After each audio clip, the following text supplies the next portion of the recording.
Biz bu günləri Azərbaycan əgər Türk dünyasının birliyindən danışırıqsa, Türk dünyasının birliyinin modeli formalaşdıran kimdir? Erdoğan, İlham Əliyev. Nüvə oldu, Orta Asiya yığdı bir yerə.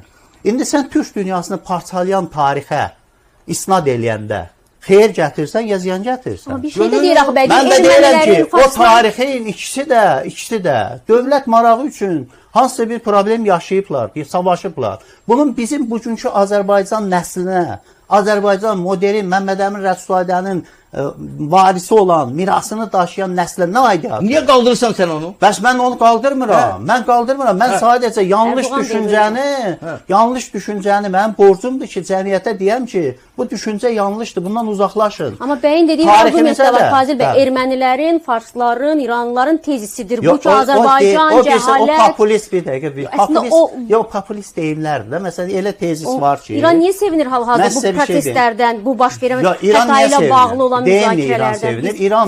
İranın bütün istintaq materiallarına gedin tanış olun bizim cinayətçində. Hamısında qırmızı xəttindən keçir ki, bütün təşkilatları Səfəvi adı ilə, Neo Səfəvi adı ilə yaradın. Çünki İran başqa cür girsə ki, Azərbaycana bu adla desə ki, biz hansı Azərbaycanda iddiamız var falan var və hamısına mahiyyət bir şeyə birləşir. Bu Azərbaycanı ora birləşdirmək. Bütün İrançı Azərbaycanlıların orada aparıcı millətçilər heç də, onlar müstəqil hansısa bir dövlət qurmaq istəyirlər, birləşmək istəyirlər falan. Bu başqa, bunlar sayı azdır. Amma əksəriyyətin düşüncəsi bu Azərbaycanı tarixi torbağa hesab eləyir, ora qatmaq istəyirlər. Biz də onların əhnəyinə yağ sürtürük. Biz indi mən də deyirəm ki, siz bu tarixi qoyun, bizim başladığımız Səfəvi tarixini deyir, birək İrançılara, İrançılar ondan bizim eləyir. Bir dəqiq, o keçmiş, bu bizim üçün fəxr eləyəsi keçmiş, o keçmiş deyil. O bizim qəbahət keçmişimizdir. Bizim üçün fəxr eləyəsi keçmiş. Qurduğumuz dövlətdir. Yeni dövləti qurmuşuq, onu qurumalıyıq. Bir də mənə dəqiqə. Azərbaycanın bütövlüyü hədəfi də yoxdur. Bunlar anladırlar. 91-ci ildə də biz bu düşüncədə idik. Bu xəyalla, bu məcara ilə gəldik bu günə çıxdıq. Demək, bunlar nə deyir? Azərbaycan bütövləşməlidir.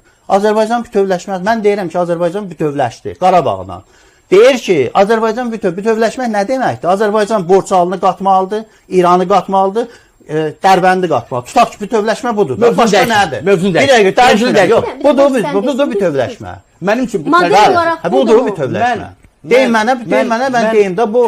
Bura bax, real bir geopolitik vahid kimi. Bəli. Türk dövlətləri birliyinin yaranması o bütövləşmə. Dövlət birliyi başqadır. Mən bütövləşmə o cür baxıram.